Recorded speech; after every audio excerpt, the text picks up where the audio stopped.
सरिता एक बहुत ही सीधी सादी लड़की थी।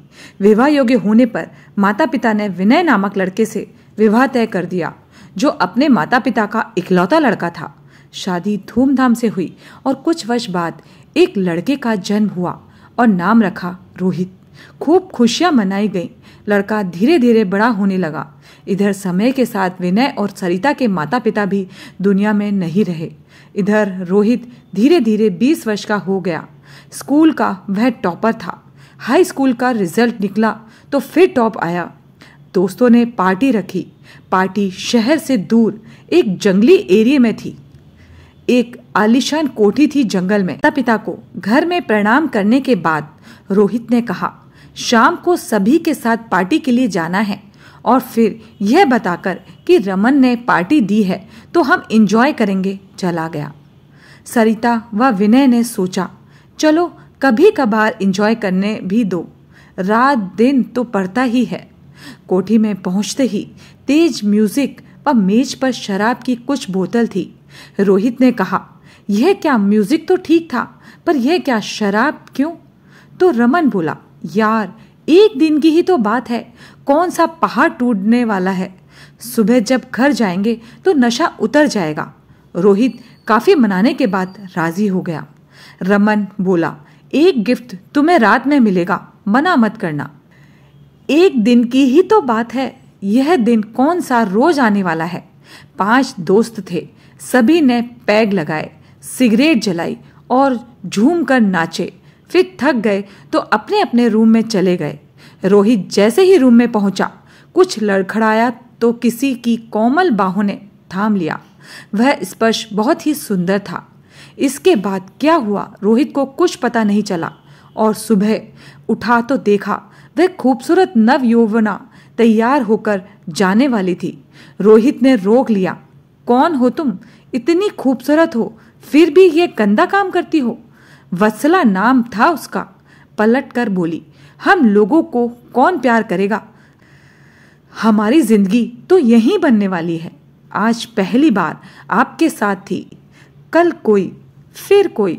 रोहित ने उसे हाथ पकड़कर बिठा लिया और कहा, यदि हमने आपके जीवन से खेला है तो हम आपको प्यार करेंगे, शादी भी करेंगे। वत्सला ने कहा, तुम्हारे माता पिता नहीं तैयार होंगे।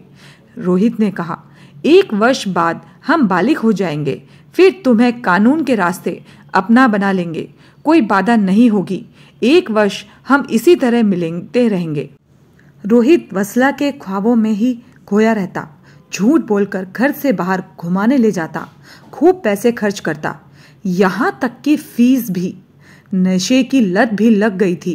रिजल्ट आया तो क्लास में सबसे अंतिम नंबर पर था। एक दिन अचानक विनय की डेथ हो गई और सरिता अकेली रह गई। कुछ तबीयत भी ठीक नहीं रहती थी। एक दिन रोहित ने वत्सला से कहा कि हम अब बालिग हैं, किसी दिन कोर्ट में शादी कर लेंगे। वत्सला कहने लगी, रोहित तुम हमें ज्यादा प्यार करते हो या अपनी माँ को? रोहित ने कहा, माँ को। तो वत्सला नाराज हो गई। रोहित मुस्कुराने लगा और कहा, अरे झूठ बोल रहा था, तुम्हें बहुत चाहता हूँ, तुम्हारे लिए खुद की जान दे सकता हूँ और किसी की ले भी सकता हूँ। वत्सला बोल उठी, तो सबसे पहले अपनी माँ की जान लेनी होगी, क्योंकि मैं अकेले ही रहना चाहती हूँ, सिर्फ हम और तुम।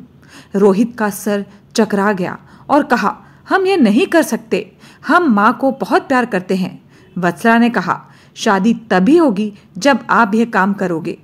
एक दिन रोहित ने खूब शराब पी और माँ की मुंह पर तकिया रखकर उसकी जान ले ली, और वत्सला को बताने गया कि चलो देख लो, तुम्हारे प्यार में हमने माँ की जान ले ली। ओह, वत्सला चीख उठी, क्या किया तूने? मैं तो तेरे प्यार की परीक्षा ले रही थी। मैंने सोचा कि माँ के कारण तू हमें छोड़ देगा, क्योंकि मेरा तो पेशा यही है जो तुमसे छिपकर हमेशा करती रही।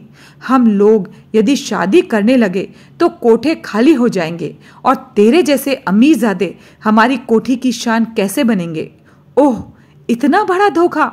मेरे साथ ना पढ़ सका, ना माँ का हुआ, ना प्यार मिला। इस दुनिया में मेरा कौन है? वत्सला हंस रही थी और एक लड़के का हाथ पकड़कर कोठी में ले जा रही थी। रोहित घर आया और मां की लाश को लेकर थाने पहुंचा और खुद का गुनाह कबूल लिया। जेल जाते वक्त वही कोठी की रंगीन शाम और वह दोस्त याद आ रहे थे जिन्होंने ये षड्यंत्र रचा था। वह सभी रोहित की सफलताओं से जलने वाले लोग थे जिन्हें रोहित दोस्त समझता था। उन्हें लगता था कि रोहित इसी तरह से टॉप करता रहा तो वह लोग कभी भी टॉप नहीं आएंगे और यह खेल खेला जो रोहित के आजीवन कारावास के साथ समाप्त हुआ।